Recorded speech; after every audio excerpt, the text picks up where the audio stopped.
Assalamualaikum warahmatullahi wabarakatuh. Halo, perkenalkan nama saya Ringga Garlisti, NIM 4012111112, yang mana di sini saya akan memaparkan materi metode penemuan hukum dengan dosen pengampu Bapak Tony SHMH.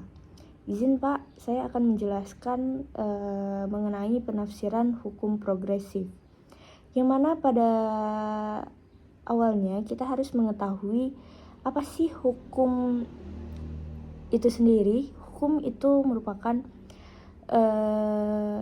suatu aturan yang mengatur tingkah laku manusia yang sangat mengikat, kemudian memiliki sanksi di dalamnya. Pengertian hukum progresif sendiri merupakan suatu institusi yang bertujuan mengantarkan manusia kepada kehidupan yang adil, sejahtera, dan membuat manusia itu sendiri bahagia. Pada hukum progresif dilontarkan oleh almarhum Sajipto Raharjo pada tahun 2002 atas kegelisahannya melihat potret penegakan hukum di Indonesia. Latar belakang hukum progresif sendiri merupakan kerisauan terhadap proses penegakan hukum yang cenderung tidak berjalan dengan baik atau carut marut seperti itu. Reformasi hukum yang gagal disebabkan paradigma yang melandasi tidak berubah, yaitu paradigma positivisme. Cara berhukum yang memahami hukum sebagai skema yang final dan otonom. Kemudian pendidikan hukum yang serba mengajarkan hukum dengan rasionalitas tekstual. Bagaimana cara mengoperasikan hukum secara profesional dengan mengikuti seperti bertuju kepada undang-undang saja. Apa sih positivisme hukum itu? Positivisme adalah suatu penyempitan atau reduksi pengetahuan. Reduksi ini sudah terkandung dalam istilah positif itu sendiri, yang berdasarkan fakta yang objektif. Positivisme hukum adalah hendak menjadikan hukum sepenuhnya otonom dan menyusun sebuah ilmu pengetahuan hukum yang lengkap dan didasarkan atas semua sistem normatif yang berlaku di dalam masyarakat pada umumnya. Karakteristik positivisme hukum itu sendiri terbagi dari 4, yaitu objektivisme, determinisme, dan reduksionisme, dan juga mekanistik.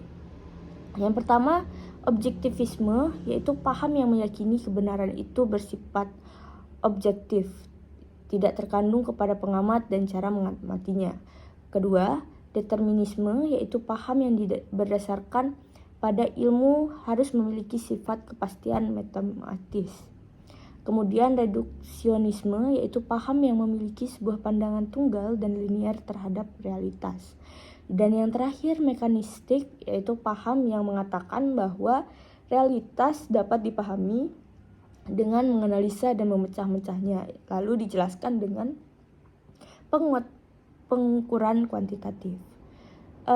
Bahwa positivisme hukum telah gagal untuk menyajikan potret hukum yang lebih benar, dan objektif studi hukum itu tidak sesempit seperti yang dipahami oleh para ilmuwan hukum pada abad ke-19.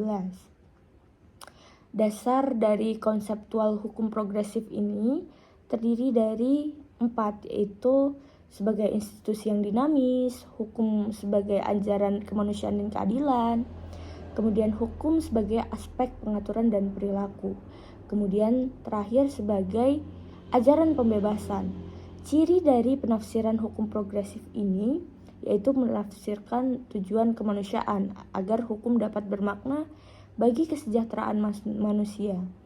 Penafsiran progresif tidak selalu bertumpu pada logika saja, terkadang juga meninggalkan rutinitas logika. Penafsiran ini dilakukan dengan lompatan paradigma yang membaca hukum secara lebih baik. Kemudian penafsiran progresif tidak hanya mengedepankan pengaturan atau rules, tapi juga perilaku yang ada di dalam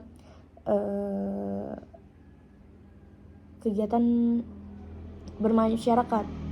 Penafsiran progresif dimobilisasikan dengan kekuatan empati, kejujuran, kepedulian, dan kemanusiaan. Mungkin sekian penjelasan dari saya. Mohon maaf atas kesalahan kata. Wabillahi taufik walhidayah. Wassalamualaikum warahmatullahi wabarakatuh. Terima kasih.